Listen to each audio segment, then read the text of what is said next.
नवरात्रि के मौके पर 9 रोज तक आराधना और उपासना का महापर्व दुर्गा पूजा को लेकर लोगों में उत्साह और उत्सव का माहौल है।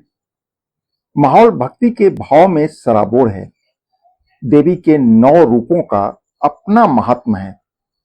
मोटे तौर पर यह पर्व स्त्री के प्रति सम्मान और समर्पण का पर्व माना गया है। भारत दुनिया का इकलौता देश है जहां स्त्री को देवी के रूप में आराधना करने या अर्पण करने की परंपरा रही है। स्त्री के प्रति सम्मान और श्रद्धा की परंपरा रही है। कन्याओं की पूजन और उसमें ममत्व के मार्मिक भाव को महसूस करने की परंपरा रही है। स्त्री के सभी 9 रूपों के पूजन की परंपरा रही है।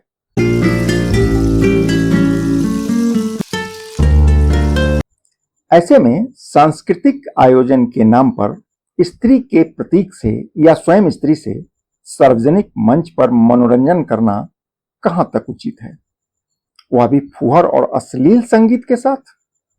क्या इससे साधना या साधक का सम्मान होता है?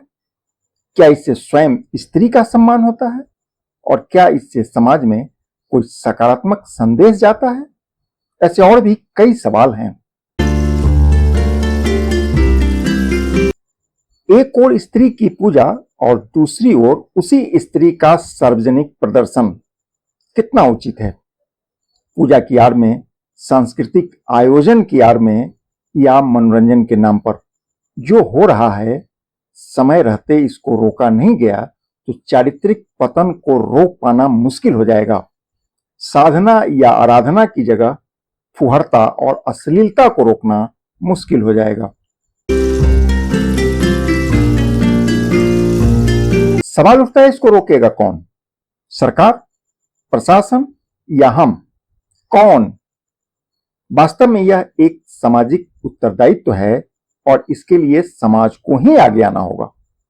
पूजा या आराधना के नाम पर फुहरता और अश्लीलता को परोसना एक खतरनाक प्रवृत्ति है और इस प्रवृत्ति पर अंकुश अब बहुत जरूरी हो गया है।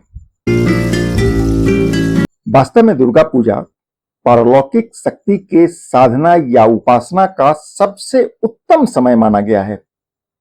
इस अमूल्य समय को मनोरंजन के नाम पर, फुहरता के नाम पर नष्ट करने से समाज का बड़ा नुकसान शुरू हो चुका है।